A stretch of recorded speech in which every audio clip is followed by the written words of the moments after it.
Welcome to whistle.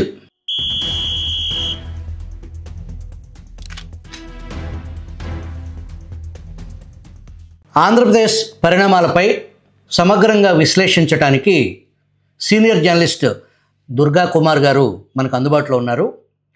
రాష్ట్రంలో ప్రస్తుతం hot topics Parakamani చోరీ కేసులో నిందితుడు ఎంత స్మార్ట్ మూవ్ చేస్తున్నాడు, ఆ నిందితుడు వెనక ఎటువంటి పెద్ద వ్యవస్థ నడుస్తుంది అనేది చాలా కీలకంగా మారింది. అట్లాగే లిక్కర్ కేసు, లిక్కర్ కుంభకోణం ఒకటి, కల్తీ మద్యం కేసుకు సంబంధించి వీటి పరిణామాలని సమగ్రంగా విశ్లేషించడానికి సీనియర్ జర్నలిస్ట్ దుర్గా కుమార్ గారు విజిల్ ప్రేక్షకులతో వారి అభిప్రాయాలను పంచుకోవడానికి మనకు అందుబాటులో ఉన్నారు. నమస్కారం సార్. నమస్కారం శుభకర్ గారు, మన విజిల్ వీక్షకులకు కూడా. ఏదైతే పరకామణి కేసులో ఫిర్యాదుదారుడు సర్కిల్ ఇన్స్పెక్టర్ సతీష్ కుమార్ మరణం, అది వైసీపీ సోషల్ మీడియా కానీ, వైసీపీ మెయిన్ స్ట్రీమ్ మీడియా కానీ, వైసీపీ నాయకులు కానీ అది ఆత్మహత్య అని చెప్పేసి వాళ్ళు తేల్చేయటం, ఆ తదనంతరం అది అనుమానాస్పదం, ఆ తర్వాత అది హత్య అని చెప్పేసి ప్రభుత్వ వర్గాలు ఒక నిర్ధారణకు రావటం, సాక్షాత్తు హైకోర్టు ధర్మాసనం ఈ కేసుని స్వీకరించటం, దానికి కూడా ఒక జర్నలిస్టు పిల్లేస్తే దానికి ఏసీబీ చీఫ్ని రంగంలో దింపింది, సిఐడి చీఫ్ని ఐఎన్ఆర్ని హైకోర్టు రంగంలోకి దింపి కేసు విచారణ మొదలైంది. ఈ దశలో విచారణలో భాగంగా కరుణాకర్ రెడ్డిని సిట్ అధికారులు పిలిస్తే ఆ బయటకు వచ్చి ఆయన పొంతనలేని కవిత్వాలు, హిస్టరీ, ప్రపంచ హిస్టరీ ఏదేదో ఆయన మాట్లాడారు. ఆ తర్వాత నిన్న ఆనాటి ఈఓ ధర్మారెడ్డిని సుమారు 4 నుంచి 5 గంటల సమయం పాటు విచారిస్తే గుర్తులేదు, తెలియదు, మర్చిపోయా అని అంటే ఇన్వెస్టిగేషన్ అధికారులు నాటి డాక్యుమెంట్స్ని పక్కన పెట్టి అడిగితే ఆయనకు దాదాపు చెమటలు పట్టిన పరిస్థితి. ఈ టోటల్ వ్యవహారంలో అసలు నేను టీటీడీ ఉద్యోగినే కాదు పో, నా మీద ఏసీబీ సెక్షన్ విచారణ చేయటం వర్తించదు, అలాగే ఈ రాజీ చేసుకునే ప్రక్రియలో ఆ 408 సెక్షన్ ఎందుకు పెట్టలేదు అని చెప్పేసి హైకోర్టు ప్రశ్నించటం కూడా కరెక్ట్ కాదు, అవి నాకు అప్లై కావు, నేను టీటీడీ ఉద్యోగిని కాను, నేను పెద్దజీరు మఠంలో గుమస్తాను అని హైకోర్టుకి వెళ్ళటం, ఇప్పుడు ఆయన సుప్రీంకోర్టుకి వెళ్ళే పరిస్థితిలో ఉన్నాడు. ఈ ఓవరాల్గా దీన్ని ఎలా అర్థం చేసుకోవాలి దుర్గా కుమార్ గారు?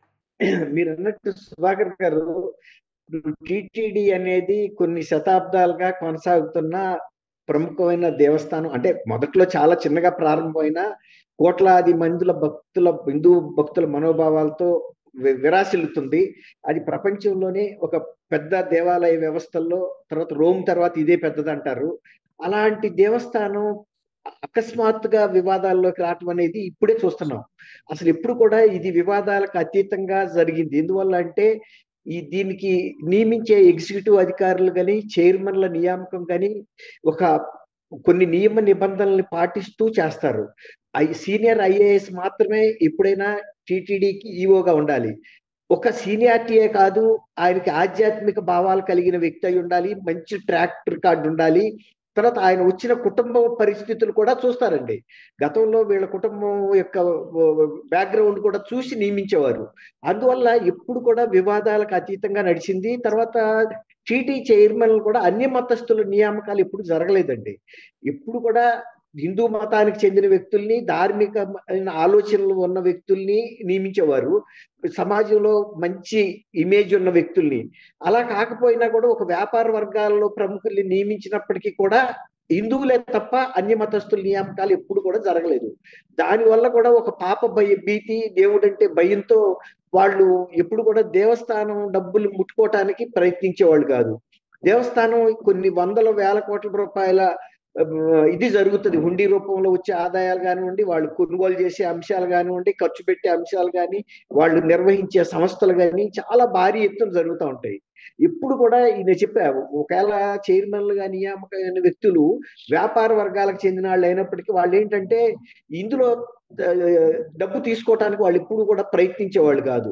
దాని మూలాన కూడా వాళ్ళు ప్రతిరోజు పరిపాలనలో తలపెట్టకపోయినా ఈవోలే చూసుకునేవాళ్ళు. ఎప్పుడైనా ఈ పాలక మండలి సమావేశాలకు రావటం లేకపోతే ముఖ్య నిర్ణయాల విషయంలో చైర్మన్ల దృష్టికి తీసుకొచ్చినప్పుడు ఇందులో నాకు వచ్చే లాభం ఏంటి అనే దృక్పథం వాళ్ళకు ఉండకపోయేది. ఎంతసేపు భక్తులకి మేలు జరుగుతుందా, తర్వాత హిందూ మత విశ్వాసాలకి ఏం దెబ్బ తగలటం లేదు కదా, అలాంటి తర్వాత గుడి ఆచారాలకి నియామకాలకి ఇలాంటి భారీ అంశాల మీద దృష్టి పెట్టేవాళ్ళు తప్ప ఇందులో నాకు వచ్చే లాభం ఏంటి అనేది ఉండకపోయేది. ఇప్పుడు మీరు అన్నట్టు పరకామణి గతంలో అసలు దేవాలయంలో అంతర్భాగంగా ఆ విభాగం ఉండేది. సరే, భక్తుల రద్దీ పెరిగింది, దేవాలయ వ్యవహారాలు భారీగా అయినాయి, దాన్ని బయటికి తీసుకెళ్లారు. ఇప్పుడు మీరు అన్నట్టు రవికుమార్ అనే అతను ఒక మఠానికి చెందిన వ్యక్తి అయితే పరకామణి లెక్కింపులో ఆయన ప్రతిరోజు ఎందుకు పాల్గొంటున్నాడు అనేది మరి వాళ్ళు చెప్పాల్సింది. పైగా సూపర్వైజర్ నియామకం, ఇప్పుడు సూపర్వైజర్ నియామకం ఉందని అసలు అతను ఎందుకు పెట్టారు? అసలు అతను నేను టీటీడీ ఎంప్లాయీనే కాదని వాళ్ళ కోర్టు ముందు వాదిస్తున్నాడు అంటే అసలు ఏ హోదాలో మరి ఇన్నాళ్ళు పరకామణిలో పార్టిసిపేట్ చేశాడనేది చెప్పాలి. తర్వాత ఇంకోటి ఏంటంటే ఈ విషయంలో ఎవరన్నా నిందితులు ఆత్మహత్యలు చేసుకుంటారు కానీ ఫిర్యాదుదారు ఆత్మహత్య చేసుకోవాల్సిన పరిస్థితి ఎందుకు వస్తో అర్థం కాదు. తర్వాత జరిగిన కొన్ని గంటల వ్యవధిలోనే లేకపోతే 1-2 hours లోనే కరుణాకర్ రెడ్డి గారు ఒక న్యాయమూర్తిగా ప్రవర్తిస్తూ ఆ జడ్జిమెంట్ చెప్పటం, ఇవన్నీ కూడా చాలా అనుమానాలకి దారితీసినాయి. ఇప్పుడు సతీష్ కుమార్ గారు ఆయన రావటం కూడా వాంగ్మూలం ఇవ్వటానికి వస్తున్న టైంలోనే అంత ధైర్యస్తుడు, ఇన్ని ఒత్తిడులు తట్టుకున్నాడు. గతంలో కూడా ఆయన మీద ఒత్తిడి పెట్టలేదని కాదు, ఎప్పుడైతే ఇది లోక్ అదాలత్ కి వీళ్ళు పరిష్కారానికి పంపిస్తున్నారో ఆ టైంలో ఇతన్ని కూడా ఒప్పించి గట్టిగా బలవంతం చేసి రాజీకి ఒప్పించి అతను ఎందుకంటే ఫిర్యాదుదారుడు కాబట్టి అతను ప్రమేయం లేకుండా లోక్ అదాలత్ లో పరిష్కారం కాదు, అప్పుడు ఒత్తిడికి గురయ్యాడు. సరే, అప్పటికి ఒత్తిడికి గురయ్యాడు, ఆ పరిష్కారం అయిపోయింది అనుకుందాం. మీరు అన్నట్టు ఈ అంశం ప్రభుత్వం కన్నా ముందు ఒక జర్నలిస్టు హైకోర్టు తలుపు తట్టాడు పబ్లిక్ ఇంట్రెస్ట్ లిటిగేషన్ రూపంలో. నిజానికి హైకోర్టు కూడా ఆశ్చర్యపోయింది, ఒక లోక్ అదాలత్లో ఇంత పెద్ద అంశాన్ని ఏకపక్షంగా ఎలా పరిష్కరిస్తారు, అసలు లోక్ అదాలత్ కి ఈ అంశాన్ని పరిష్కరించే అధికారం లేదు కదా అని. ఏదైనా ఇద్దరు వ్యక్తుల మధ్యలో ఉన్న సివిల్ డిస్ప్యూట్స్ పరిష్కరించవచ్చు కానీ ఇది క్రిమినల్ కేసుగా బుక్ అయింది. శ్రీవారి డబ్బుని భారీ ఎత్తున దోసుకున్నట్టు రికార్డెడ్ గా దొరికింది. తర్వాత దీన్ని దేవస్థానానికి ఎంత నష్టం జరిగింది అనేది ఎవరు అంచనా వేయగలుగుతారు? అది ఏదన్నా ఒక దర్యాప్తు సంస్థ మాత్రమే దర్యాప్తు చేసి ఇదిగో ఇంత జరిగింది అని పూర్తిగా చెప్పలేకపోవచ్చు, కనీసం ఒక 10 కోట్లు అటో ఇటో ఇంత జరిగిందని నిర్ణయిస్తే అప్పుడు చట్ట ప్రకారం అతని మీద రెవెన్యూ రికవరీ చట్టం ప్రకారం ఎంత రికవరీ చేయగలుగుతారు. లేని పక్షంలో క్రిమినల్ గా ఇతనికి ఎట్లాంటి శిక్ష వేయాలనేది కోర్టు నిర్ణయించాలి తప్ప లోక్ అదాలత్లో పరిష్కారం చేసుకుని మా అమ్మ అనిపించుకునే పరిస్థితి ఎక్కడ కూడా ఉండదండి. ఇందులో రాష్ట్ర ప్రభుత్వ ప్రమేయం ఎక్కడా లేదు. ఈ హత్య రాష్ట్ర ప్రభుత్వం చేసింది అని అంటున్నారు, కానీ ఈ ఇన్సిడెంట్ జరిగింది కాంగ్రెస్ ప్రభుత్వంలో కరుణాకర్ రెడ్డి గారు టీటీడీ చైర్మన్ గా ఉన్నప్పుడు జరిగింది కాబట్టి ఆయన ఎప్పుడైతే ఏదో యాదృచ్ఛికంగా జరిగింది ఏం కాదండి, ఇది వ్యవస్థీకృతంగానే జరిగింది. చాలా విలువైన వస్తువులు, తర్వాత విదేశీ కరెన్సీ లాంటి అతి ముఖ్యమైన వస్తువులే వీళ్ళు దొంగతనం చేస్తా వెళ్ళాడు ఇతను. అందువల్లే అంత భారీగా అతను ఆస్తులు కూడబెట్టుకోగలిగాడు. ఎప్పుడైతే ఈ దొంగతనం బయటకు వచ్చిందో కరుణాకర్ రెడ్డి గారు దీన్ని ఎట్లయినా సరే రాజీ చేసి స్వామి కార్యం స్వకార్యం జరగాలన్నట్టుగా చూశారు వాళ్ళు. రవికుమార్ని బయటేయటం ఒకటి, రవికుమార్ని బయటేయటంతో పాటు స్వామి వారికి కొంత ఇప్పించి మిగిలిన ఈ బినామీ ఆస్తులు, అతని ఆస్తులు ఏవైతే ఉన్నాయో బినామీ పేర్ల మీద రాయించుకోవాలనే ఒక కుట్రపూరితంగా జరిగిన అంశం ఇది. అప్పుడు కూటమి ప్రభుత్వం అధికారంలో లేదు కదా, తర్వాత కూటమి ప్రభుత్వం నాలెడ్జ్తో జరగలేదు. మీరు చెప్పారు, ఇప్పుడు సిట్ వేశారు, ఆయన సిఐడి డీజీని కూడా ఇందులో ఇన్వాల్వ్ చేసి ఆయన పర్యవేక్షణలో ఈ కేసును దర్యాప్తు చేయమన్నారు. ధర్మారెడ్డి గారు అసలు యాక్చువల్ గా ఈ టీటీడీ ఈవో పదవికి అర్హుడు కానే కాదు, ఆయన సీనియర్ ఐఏఎస్ అధికారి కాదు, తర్వాత ఆయన డిఫెన్స్ ఎస్టేట్ సర్వీసెస్ నుంచి తీసుకొచ్చారు ఆయన్ని. తీసుకొచ్చి జాయింట్ ఈఓ అనే పోస్ట్ లో పెట్టారు. అక్కడికి సూట్ అవుతాము. ఈఓకి అధికారాలు ఇచ్చారు. ఇన్ఛార్జ్ ఈఓ అనే ఒక టెక్నికల్ గా ఆ ముసుగులో ఈఓ చేయాల్సిన అన్ని పనులు ఈయనతో చేయించేశారు. ఇప్పుడు ఇంత భారీ కుంభకోణం జరిగిన తర్వాత ఆయన ఒక మాట అయితే చెప్పాడు. మైసూరులో జరిగిన నేతి కల్తీ అంశం విషయంలో కూడా రిపోర్ట్ వచ్చింది, నా దృష్టి కూడా వచ్చిందని చెప్పాడు. దృష్టికి వచ్చినా కూడా దాని మీద ఆయన చర్య తీసుకోలేదు. అంటే ఒక ఈఓగా ఉన్న వ్యక్తి, టీటీడీకి ఈఓ అంటే శ్రీవారి రూపంలో ఉన్న వ్యక్తే. అంటే శ్రీవారికి సంబంధించిన ప్రతి ప్రయోజనాన్ని ఈఓ మనిషి రూపంలో కాపాడాలి. మరి అలాంటి వ్యక్తి అంత సైలెంట్ గా ఉండాలని కూడా ఒప్పుకున్న తర్వాత అంటే ధర్మారెడ్డి అర్హత లేకపోయినా నాటి పాలిగాళ్ళకి పాలేరుతనం చేసిన పరిస్థితే ఉందనుకోవచ్చా? ఖచ్చితంగా అండి. ఇప్పుడు ఆయన్ని ఈఓ రూపంలో తీసుకురాలేరు కాబట్టి జాయింట్ ఈఓగా పెట్టి ఈఓ పనులన్నీ కూడా ఆయనతోనే చేయించారు. అది అక్కడికే తెలిసిపోతుంది. కాబట్టి తర్వాత రెగ్యులరైజేషన్ కూడా చేశారు. ఇదన్నీ కూడా ఇంతవరకు ఫస్ట్ టైము అసలు సీనియర్ ఐఏఎస్ కాని వ్యక్తిని తీసుకొచ్చి ఈఓగా పెట్టడం అనేది చాలా అసలు రూల్స్ కి, అంటే టీటీడీ నియమ నిబంధనలకే పూర్తి వ్యతిరేకం. రెండోది, ప్రతి సాటా కూడా వాళ్ళకి అవసరమైన వ్యక్తుల్ని ఢిల్లీలోను లేకపోతే దేశంలో ప్రముఖమైన వ్యక్తుల్ని తీసుకొచ్చి ఆలయ మర్యాదలు వాళ్ళకి అర్హతలు ఉన్నా లేకపోయినా చేసి వీళ్ళ సొంత ప్రయోజనాలు కాపాడుకునే ఉద్దేశంతోనే ధర్మారెడ్డి గారిని తీసుకొచ్చారు. అది పూర్తిగా ఆయన కాపాడాడు కూడా. కాకపోతే ఆలయాన్ని ప్రైవేట్ ఎస్టేట్ లాగా మార్చేశారంటారా? పూర్తిగా అండి. ఇక అందులో సందేహం లేదు. ఇప్పుడు అగ్ని ఆజ్యం రెండు తోడైతే, ఇప్పుడు అన్ని మతస్థుడేమో చైర్మన్ అయ్యాడు కాబట్టి ఆయనకి పాప భీతి లేదు, భయము భగవంతుడు అంటే లేదు. రెండోది, ఈవోగా మన రబ్బర్ స్టాంప్ లాంటి వ్యక్తిని తీసుకొచ్చి పెట్టారు. కాబట్టి వీళ్ళిద్దరూ అగ్ని ఆజ్యం కలిస్తే ఎంత ఫైర్ అవుతుంది సుభకర్ గారు? అది సేమ్ అదే జరిగింది. ఇంత వివాదాలు లేకపోతే ఇంత నష్టపోవటం లేకపోతే ప్రతిష్ట మసకబారటం టీటీడీది మొట్టమొదటిసారి. అంటే నేను కొత్తగా జర్నలిజంలోకి వచ్చిన 79 అంటే ఎర్లీ 80s లో కూడా ఈ లడ్డూ ఎక్కువ కాలం షెల్ లైఫ్ ఉండలేదనే ఫిర్యాదులు భక్తుల నుంచి వచ్చినాయి. చెన్నారెడ్డి గారు ముఖ్యమంత్రి అయితే ఆయన వెంటనే దాన్ని రాజకీయంగా కాకుండా, అప్పుడు జి పుల్లారెడ్డి గారిని స్వీట్ షాప్స్ ఉన్నాయి కదా, ప్రముఖమైన వ్యక్తి ఆయన, చాలా ఎత్తులకు ఎదిగాడు స్వీట్ నేతి మిఠాయిల బిజినెస్ లో. ఆయన అధ్యక్షతను, ఆయనకి రాజకీయాలకు సంబంధం లేదు కానీ వెంటనే ఆయన అధ్యక్షతను ఒక కమిటీ వేసి పంపించారు. పంపించి ఎందుకు జరుగుతుందని విచారణ చేస్తే ఎక్కడ కొనుగోలులో నాసి రకం వస్తువులు వాడుతున్న బయట పడలేదు. అన్ని పరిశీలించాడు ఆయన. ఒక్కటే ఆయన చెప్పిన రికమెండేషన్ ఏంటంటే, బాండ శుద్ధి లేదు, అంటే పాత్రల్ని సరిగ్గా క్లీన్ చేయకుండా పదే పదే వాడటం వలన అందులో ఉండే కొంత ఫంగస్ వలన షెల్ లైఫ్ తగ్గుతుంది. కాబట్టి మీరు ఈ పాత్రలు ఏదైతే వాడుతున్నారో వాటి శుద్ధి విషయంలో కూడా శ్రద్ధ పట్టాలి. తెచ్చే వస్తువులు ఎంత మంచి తెచ్చినా అది కూడా ముఖ్యం అని చెప్తే అప్పుడు అది శ్రద్ధ పట్టుకున్న తర్వాత ఆ ఫాల్ట్ రెక్టిఫై అయింది. అట్లా ఉండేదే తప్ప ఎప్పుడు ఈ విధమైన కుంభకోణాలు జరగలేదండి. నేతిలోనో ఇంకోటో తక్కువ రకమై తెచ్చి వాడుతున్నారన్నది ఎప్పుడు రాలేదు. ఈ తర్వాత ఈ డబ్బులు పరకమని డబ్బులని ఇంత భారీ ఎత్తున దోసుకోవాలన్న ఆలోచన కూడా గతంలో ఎవరికి రాలేదు. అట్టా గనక వస్తే ఈ పార్టీకి టీటీడీ ఈ స్థాయిలో ఉండదు కదండి, అంత పెద్ద వ్యవస్థగా.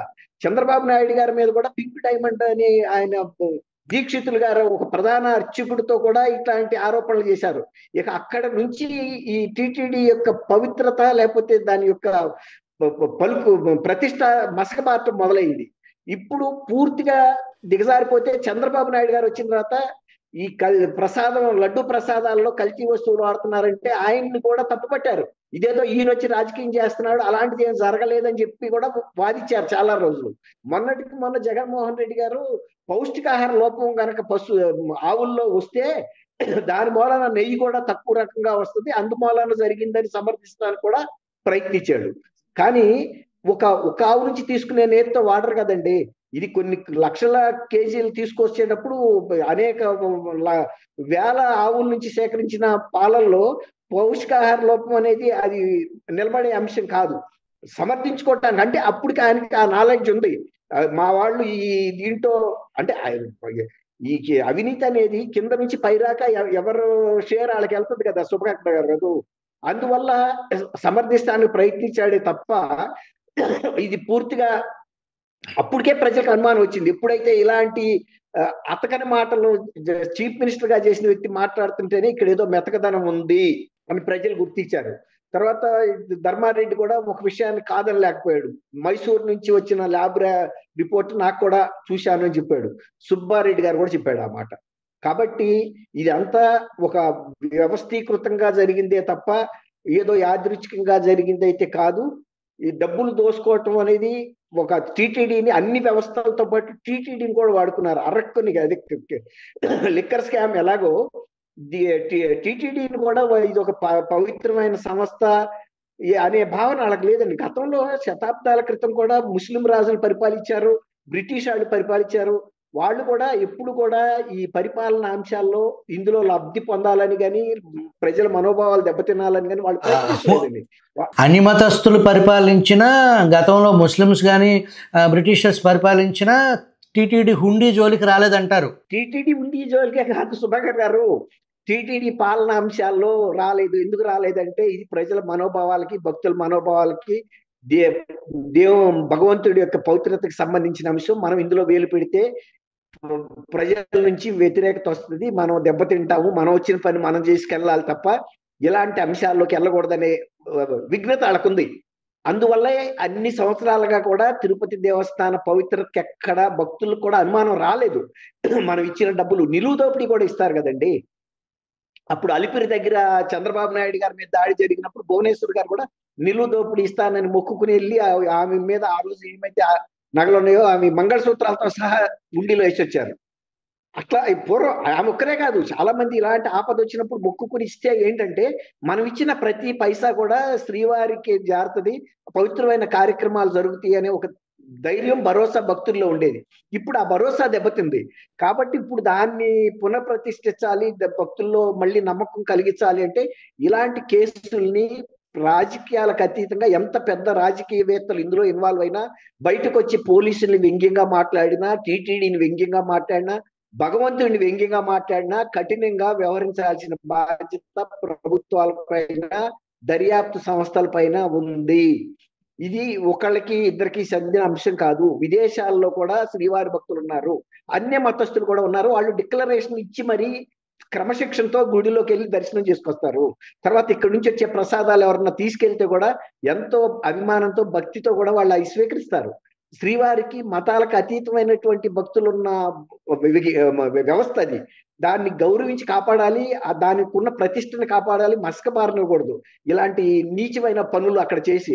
ఇది కేవలం మొన్న మధ్య మాత్రమే జరిగిందండి. ఇంతకుముందు చెప్పా కదండి, చెన్నారెడ్డి గారి టైంలో అలాంటి ఇది వస్తే ఫిర్యాదు లడ్డూల మీద నీదేదో రాజకీయంతో చేస్తున్నారని ఆయన ఏం అనలేదు. అయ్యుండొచ్చు, ఏదో జరుగుతుంది కాబట్టి దాన్ని పారదర్శకంగా పెద్ద ఆయన పుల్లారెడ్డి గారిని పంపించాడు కమిటీని. అట్లా ఉండాలి తప్ప ప్రతిదీ రాజకీయం. ఇప్పుడు చంద్రబాబు నాయుడు గారు కూడా ఏం చెప్పాడు, లడ్డూలో కల్తీ జరుగుతున్న అంశం నా దృష్టికి వచ్చింది అని చెప్పాడు. చెప్పగానే ఏమన్నారండి వీళ్ళు, ఇది రాజకీయం చేస్తున్నాడు ఆయన అన్నారు.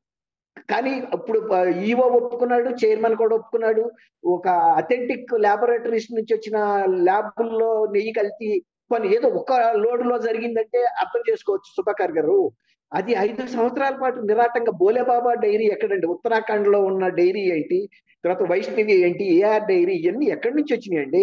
అంతకుముందు పక్క రాష్ట్రం నందిని పంపించింది, విజయ డైరీస్ ఉన్నాయి, మనకి ప్రతిష్టాత్మకమైనటువంటి ప్రభుత్వ రంగంలో ఉన్నాయి, ఇక్కడి నుంచి తీసుకోవాలి. కానీ అందులో వాళ్ళు ఇంకోటి లాభ నష్టాలతో ప్రమేయం లేకుండా శ్రీవారికి సప్లై చేశారు కర్ణాటక నందిని వాళ్ళు కానీ, విజయ వాళ్ళు కానీ. ఎందుకంటే శ్రీవారి సొమ్ము తినకూడదు అనేది ఎవరికైనా ఒక భయం ఉంటుంది. ఈ వ్యవస్థ బాగుంటే చాలు, విజయ డైరీ కానీ, నందిని కానీ శ్రీవారికి ఇచ్చేది ఏముందలే, మనకి లాభం నష్టం లేకుండా ఇచ్చిన ఒక సేవా కార్యక్రమం కింద చేశారు. అటువంటి వాటన్నిటిని కాల రాసి వీళ్ళు ఎక్కడో తీసుకెళ్లి తక్కువ కొటేషన్స్ తెచ్చామని చెప్పి వాడు ఒక్క చుక్క కూడా నెయ్యి కలపనప్పుడు ఏ రేటుకైనా అడిగలుగుతాడు. అవి పూర్తిగా కృత్రిమైనటువంటి నెయ్యి, సింథటిక్. అట్లాంటి వ్యవస్థని దెబ్బతీసినందుకు ఇవాళ వీళ్ళు డబ్బు, ఇప్పుడు కరుణాకర్ రెడ్డి ఫ్యామిలీ తుడాని వాళ్ళే రూల్ చేశారు, ఎమ్మెల్యేగా వాళ్ళే ఉన్నారు, టీటీడీ చైర్మన్ గా వాళ్ళే ఉన్నారు. అక్కడ ఉన్నటువంటి ప్రముఖమైన ఆర్థిక వ్యవస్థలన్నింటినీ వాళ్ళు పరిపాలించారండి. ఆ విద్యా వ్యవస్థలో, యూనివర్సిటీలో వాళ్ళే ఏలెట్టారు. అదే అంటున్నా, వీళ్ళు శాసించారు.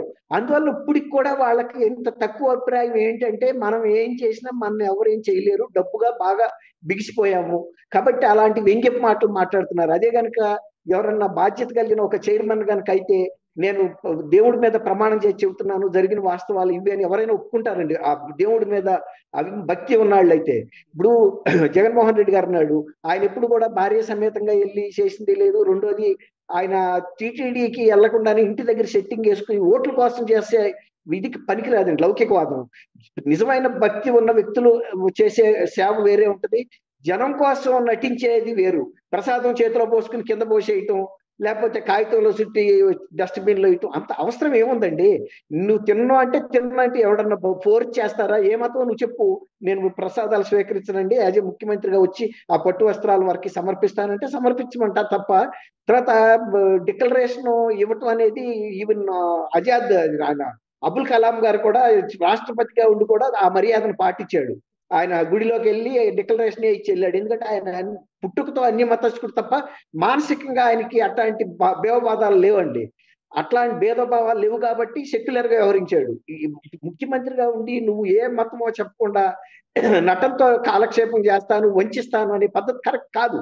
నువ్వు క్రిస్టియన్ గా ఉన్నందుకు నువ్వు ఎవరికి అభ్యంతరం లేదు, నువ్వు 4 గోడల మధ్యలో కాదు, బహిరంగంగా కూడా బైబిల్ చదువుకోవచ్చు. నువ్వు బైబిల్ పట్టుకుని కూడా తిరుగు, ఏ మతం చెడు చెప్పదండి. అట్లాగే హిందూ మతం పట్ల కూడా నువ్వు ముఖ్యమంత్రిగా ఉన్నావు కాబట్టి బయాస్గా లేకుండా అందరినీ సమానంగా చూడు, అంతే.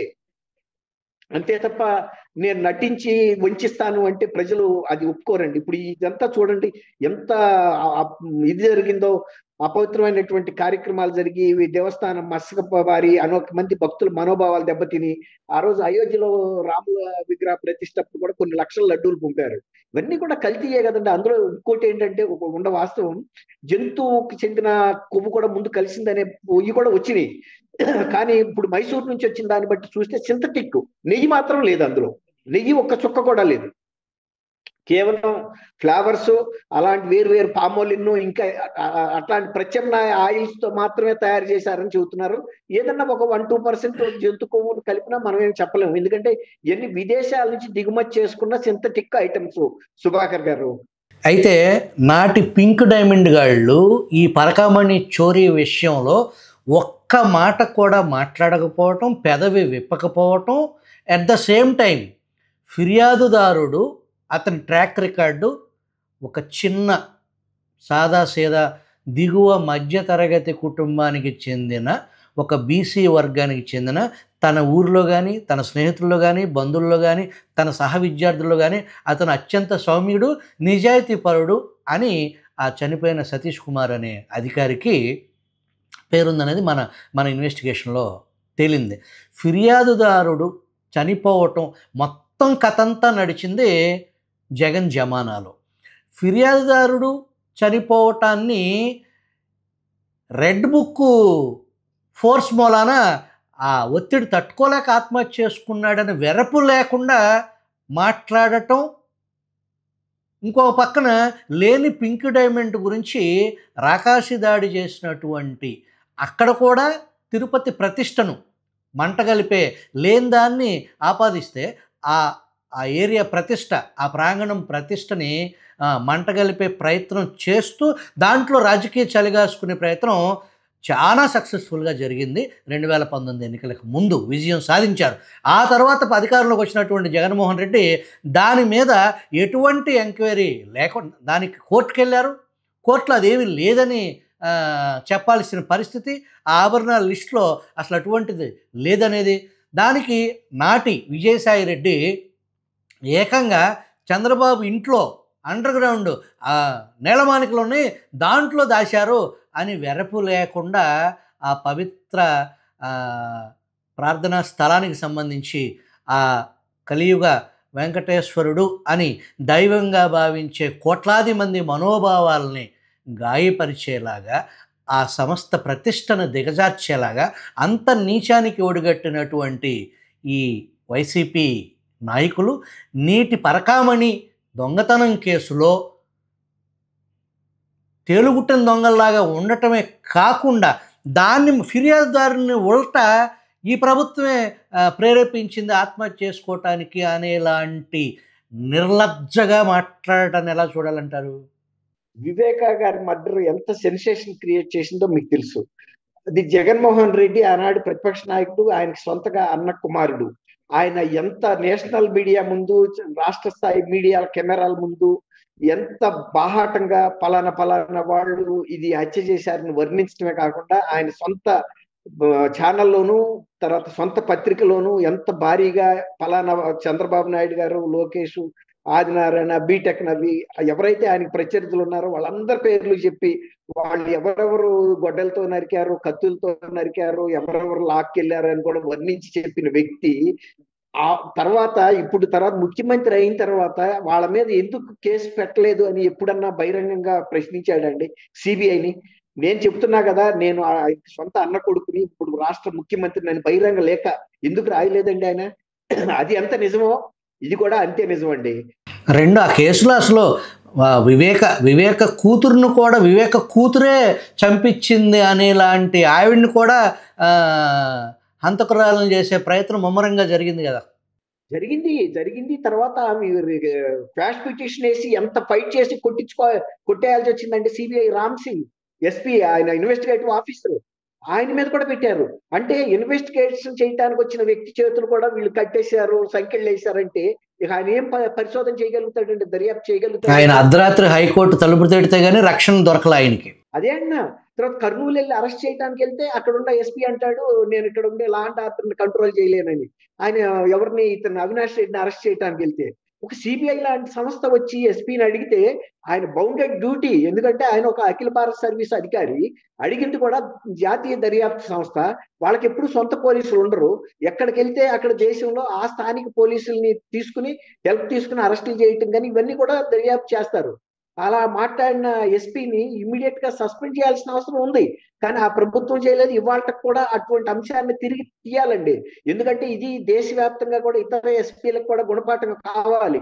అంటే దర్యాప్తు సంస్థ సిబిఐ లాంటి దర్యాప్తు సంస్థకి సహాయ నిరాకరణ చేయటం, దోషులతో కుమ్మక్కైనటువంటి సంఘటనలు వదలకూడదండి.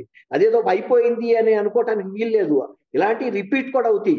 ఆ వ్యక్తికి కూడా ఒక గుణపాఠం కావాలి. మళ్ళీ ఇది సర్దార్ వల్లభాయ్ పటేల్ లాంటి పోలీసు శిక్షణ కేంద్రాల్లో పాఠ్యాంశాల్లో కూడా చెప్పాలి, ఇలాంటి సంఘటనలు కూడా జరుగుతాయి. అలాంటప్పుడు మీరు నేరస్తులతో కుమ్మక్కు కాకూడదు, వాళ్ళని అరెస్ట్ చేయడానికి జాతీయ దర్యాప్తు సంస్థలకు మీరు సహకరించాలి.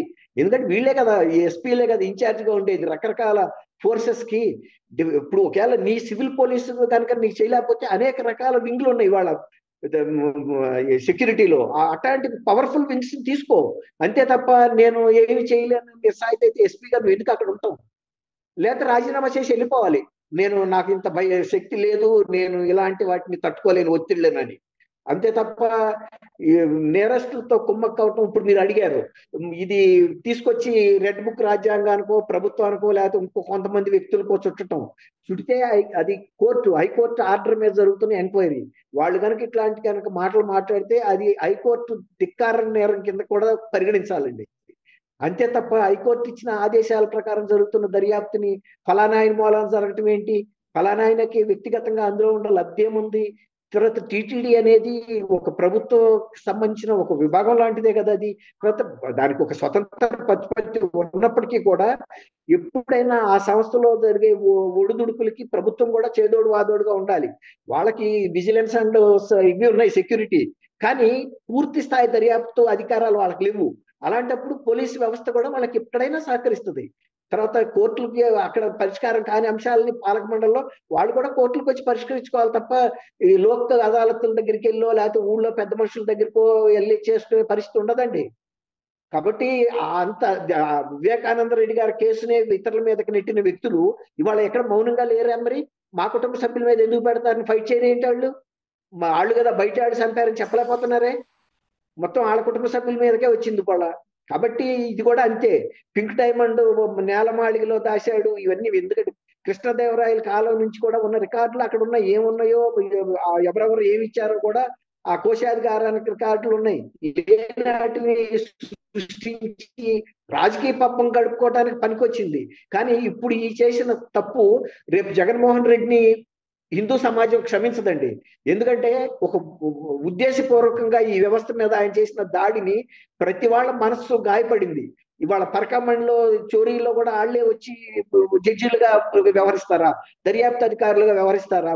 పోలీసులు దర్యాప్తు చేసి రానివ్వండి, పోస్ట్ మార్టం రిపోర్ట్ రానివ్వండి, పోలీస్ ఇన్వెస్టిగేషన్ వస్తాయి, కొన్ని విజువల్స్ కూడా బయటకు వస్తాయి, ఎక్కడో ఒకసారి లీక్ కాకుండా ఉండవు, దొరుకుతుందండి దర్యాప్తులో. కాబట్టి ఇది ఎంతో కాలం ఇక జరగదండి.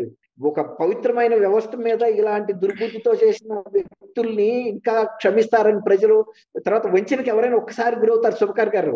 అంతేగాని నేను ప్రతి ఎలక్షన్ కి ఒక రకమైన కారణం పట్టుకుని వంచిస్తానని మొన్న 24లో చేసిన ప్రయత్నం ఎంత బెడిచికొట్టిందో, భవిష్యత్తులో కూడా జగన్మోహన్ రెడ్డి లాంటి వ్యక్తిని ఆంధ్రప్రదేశ్ ప్రజలు నమ్మరుగాక నమ్మరండి.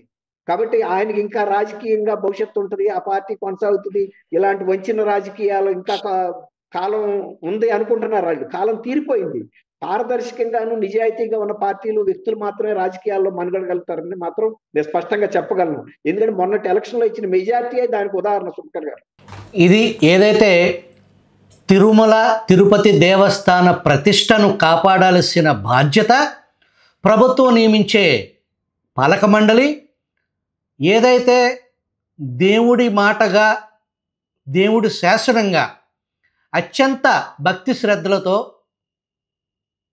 ఆ భక్తి భావనతో పనిచేసే సీనియర్ ఐఏఎస్ ట్రాక్ రికార్డు, అటువంటి దేవుడి సేవలో తరించే ట్రాక్ రికార్డు ఉన్నటువంటి అధికారుల్ని నియమించి ఆ ఆలయ ప్రతిష్టను కాపాడాల్సిన బాధ్యత కూటమి ప్రభుత్వానిది అని చెప్పి ఇప్పటి వరకు జరిగిన అన్నిటి పట్ల త్వరితగతిన విచారణ చేపట్టి అసలు దొంగలు, పరకామణి చోరీలో ఆ చోరీ దొంగ వెనక ఉన్నటువంటి బడా దొంగలు ఎవరు, ధర్మారెడ్డి పాత్ర ఏంటి, సుబ్బారెడ్డి దొంగ సొమ్ము, దొంగ గిఫ్ట్ ఇస్తే ఆ గిఫ్ట్ తీసుకోవటానికి అంగీకరించడానికి బోర్డు టీటీడీ మెంబర్స్ సంతకాలు లేకుండా ఆ బహుమతిని స్వీకరించటం, ఆ ఫామ్లో అప్పటికే ఇతను పరకామణిలో దొంగ అని చెప్పేసి నమోదు చేయకుండా దాన్ని, ఆ డాక్యుమెంట్ తీసుకుని స్వామివారి పేరుని మనం రిజిస్టర్ చేసేసి పక్కన పడేయటం, దాని వెనకమాల 100 కోట్ల ఆర్థిక లావాదేవీలు రిజిస్ట్రేషన్ ఆఫీసులు సాక్షిగా జరిగాయి అనేది సుస్పష్టం. చనిపోయిన సతీష్ ఆయన ఒక నిజాయితీ పరుడు, ఆ వెనక ఏం జరిగింది అనే దానికి సంబంధించి ఆ హత్య కోణాన్ని అత్యంత త్వరగా ఛేదించి భక్తుల మనోభావాలని కాపాడాల్సిన బాధ్యత ప్రభుత్వంపై ఉంది అని చెప్పేసి సీనియర్ జర్నలిస్ట్ దుర్గాకుమార్ గారు విజిల్ ప్రేక్షకుల ద్వారా ప్రభుత్వానికి సూచనలు ఇచ్చారు. మరొక వారం మరొక అంశం మీద చర్చలో పాల్గొందాం. Thank you very much sir. Sudhakar garu, మీకు మన వీక్షకులకు కూడా నమస్కారం.